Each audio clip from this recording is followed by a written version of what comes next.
Right now, more than 60,000 people cannot go home. Not because their homes are gone, because the fire is still too close, still too wild, still too dangerous to let anyone back in.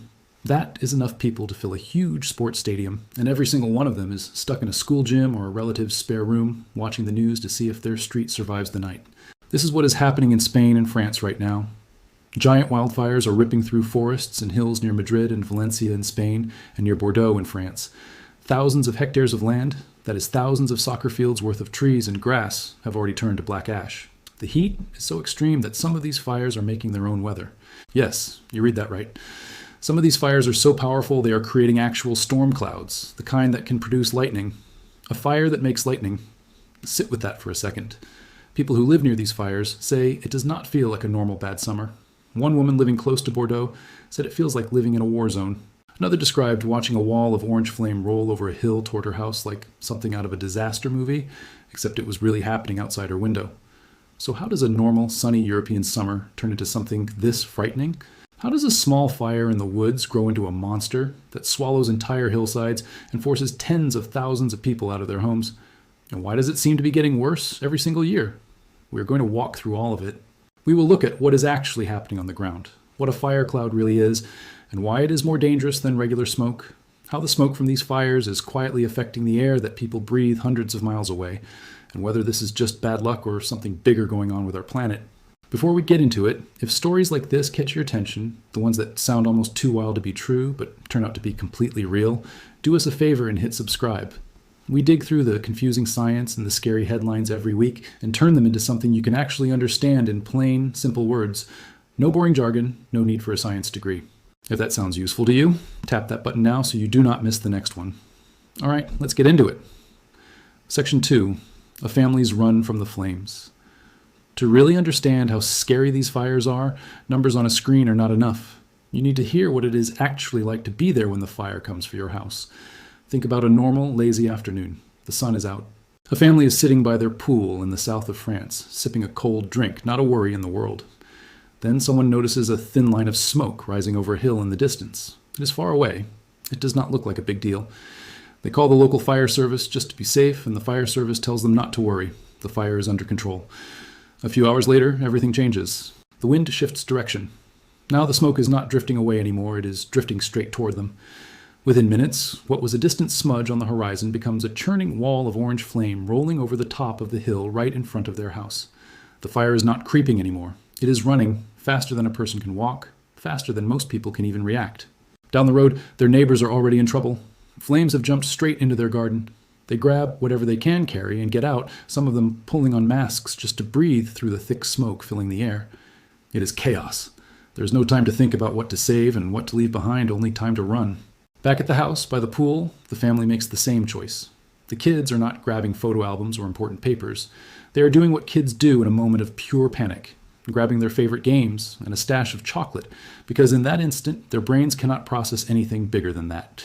Within minutes, the whole family is in the car and driving away from the only home some of them have ever known, watching the flames get closer in the rearview mirror.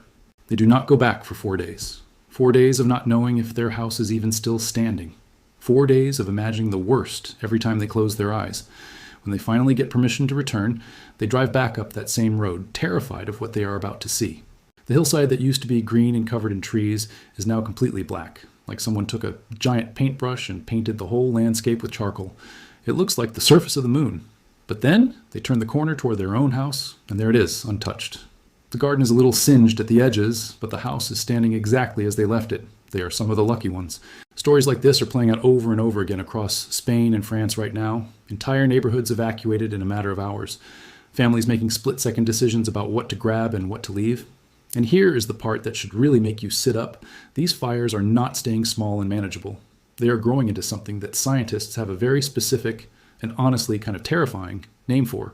To understand why these fires are moving faster and burning hotter than anything firefighters have seen before, we need to talk about something that sounds like it belongs in a science fiction movie. It is called a fire cloud, and once you see what it actually is, you will understand why this wildfire season is so different from anything before it. Section 3, the monster cloud nobody saw coming. Picture a photo taken from a helicopter above one of these fires. It does not just show smoke rising into the sky. It shows a massive, towering cloud shooting up above the flames, tall enough to rival a thunderstorm. This photo went viral because most people had never seen anything like it. It looks like something you would see over a volcano, not over a forest fire. This is called a fire cloud, and it is exactly as wild as it sounds. Here is how it works in the simplest way possible. A wildfire does not just burn things on the ground. It also heats up the air right above the flames, and hot air always wants to rise, the same way a hot air balloon rises. So all that superheated air starts shooting straight upward fast. But here's the twist. When that hot air rushes upward, it leaves a gap behind it, kind of like when you pull a cork out of a bottle and air rushes in to fill the empty space. Cool air from all around the fire gets sucked inward to fill that gap. This creates strong winds that blow straight into the fire from every direction. Now think about what that means. The fire is basically pulling in its own fresh supply of air, like someone blowing on a campfire to make it burn hotter and brighter. Except this is happening on a massive scale, across an entire hillside or forest. The fire is feeding itself. These winds do not just make the fire bigger, they can also make it unpredictable, suddenly shifting direction and heading somewhere firefighters were not expecting. In the most extreme cases, these spinning winds can even twist into an actual fire tornado, a spinning column of flame. But the story does not stop there. All the hot air rushing upward carries smoke and moisture with it, way up into the sky, sometimes 5, 10, even 15 kilometers high. That is higher than most passenger airplanes fly. Up at that height, the moisture in the smoke starts to cool down and turn into an actual cloud made of ash and water together. Scientists call it a pyrocumulus cloud, but you can just think of it as a firestorm cloud because that is exactly what it becomes. And when these clouds get big enough, they can start producing real thunder and lightning. Let that sink in for a second. A fire on the ground can create a thunderstorm in the sky. And here is the cruel twist, that lightning can strike down somewhere else entirely and start a brand new fire miles away from the first one. The fire is basically giving birth to more fires. This is a huge part of why firefighters in Spain and France are struggling so hard to get these blazes under control. It is not like fighting a normal fire that spreads slowly in one direction. These fire clouds create their own unpredictable weather system, with shifting winds and even lightning, right on top of an already dangerous situation. It is like trying to fight an opponent that keeps changing the rules in the middle of the match. So the fires are not just bigger this year, they are behaving in ways that are genuinely new and strange, even to experienced firefighters. And it turns out the danger from these fires is not staying contained to the burning areas either. It is spreading much, much further than most people realize, all the way into the lungs of people who are hundreds of miles away and might not even know a wildfire is happening at all. Section 4. Why the air itself turned dangerous. Here is something that might surprise you. You do not need to be anywhere near the flames to be affected by these fires. The danger is riding on the wind, and it can travel much further than most people would ever guess. Scientists have been using satellites, the same kind that orbit high above Earth and snap pictures of storms and hurricanes, to track something you cannot easily see with your own eyes, tiny particles floating in smoke.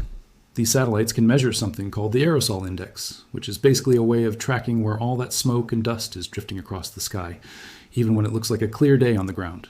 And what these satellite images show is honestly a little unsettling.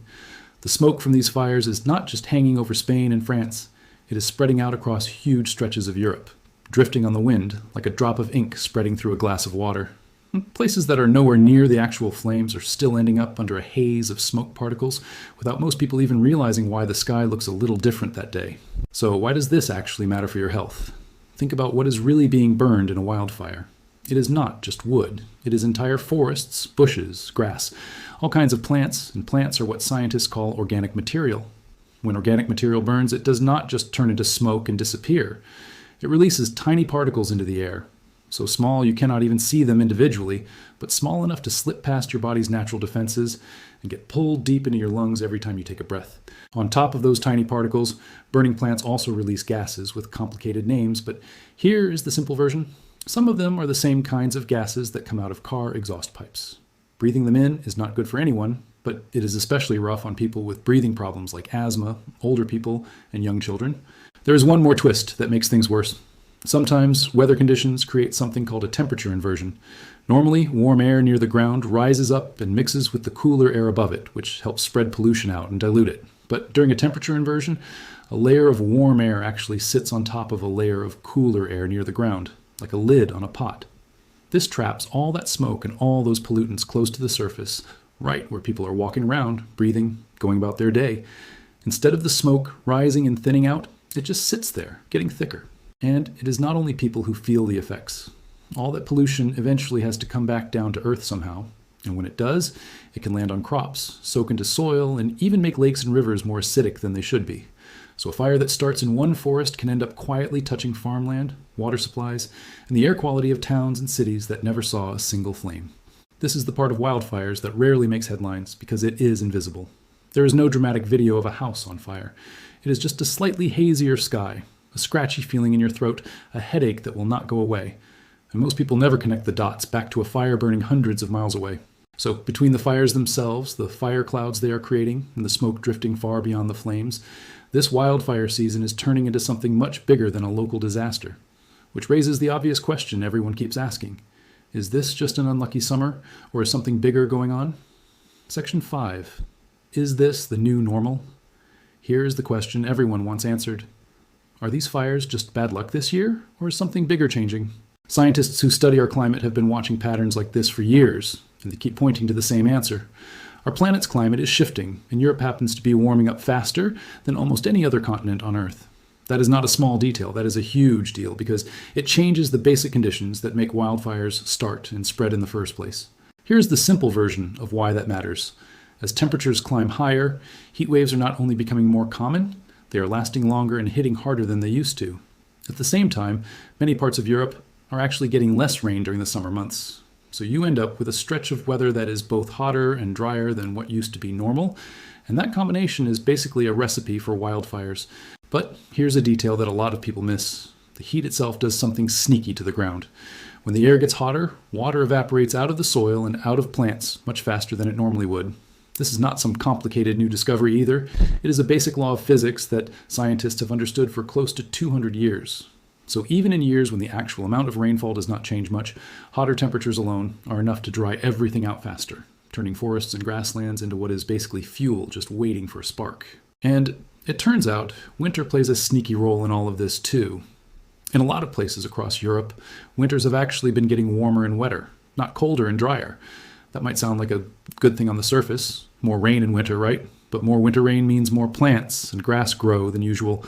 All that extra greenery looks nice in spring, but by the time summer heat rolls around and everything dries out, it is not just dead leaves and dry grass fueling the fires anymore. It is a much thicker, much larger amount of dried out plant material, basically stacking more wood onto a fire that has not even started yet. So you end up with this frustrating cycle. Wetter winters grow more plants. Hotter, drier summers turn all those plants into perfect fuel. And that fuel is just sitting there, waiting for a single spark, whether that spark comes from lightning, a campfire, a dropped cigarette, or even a spark from a fire cloud landing somewhere new. Once that spark hits dry enough fuel during hot enough weather, the fire has everything it needs to explode in size within hours. Looking ahead, the forecast for Spain and France is not bringing much relief either. High pressure is expected to sit over the region for the next several days, which basically means clear skies and rising temperatures, with some areas expected to hit temperatures in the low 40s. That kind of heat does nothing to slow these fires down, and if anything, it gives them exactly the conditions they need to keep spreading. Now, if you or someone you know has a trip to France or Spain coming up, here's the simple version of what to actually do. Do not panic and cancel everything right away, because that could mean losing your refund. Instead, check your government's official travel advice for updates, since conditions can shift fast. If you booked through a package holiday company, they are required to keep you updated and help you rebook or refund your trip if the situation gets dangerous. If you booked flights and hotels separately, stay in close contact with those companies directly. And if you paid by credit card or have travel insurance that covers trip disruption, you may be able to make a claim if your specific plans get affected. Just remember, if the area is still considered safe to visit and you simply feel nervous about going, insurance usually will not cover that. So it really does pay to check the details of your policy ahead of time. So where does that leave us? These fires in Spain and France are not just one unlucky summer. They are part of a pattern that keeps showing up year after year. Hotter summers drying things out faster, wetter winters growing more fuel, and both of those trends feeding directly into fires that are bigger, faster, and stranger than the ones firefighters used to deal with. Fire clouds that create their own lightning, smoke that travels hundreds of miles and quietly affects the air people breathe. Tens of thousands of people who cannot go home tonight. This is the reality unfolding right now, and understanding how it happens is the first step to understanding what might come next. If this broke down a confusing and scary topic in a way that actually made sense, that is exactly what we aim for here every single week. So hit that subscribe button and turn on notifications so you never miss the next one. Drop a comment and let us know, have wildfires or extreme heat affected somewhere you live or somewhere you have traveled to? We would genuinely love to hear your story. And if you want to understand more about how extreme weather is changing around the world, check out our other videos linked right here. Thanks for watching, and we will see you in the next one.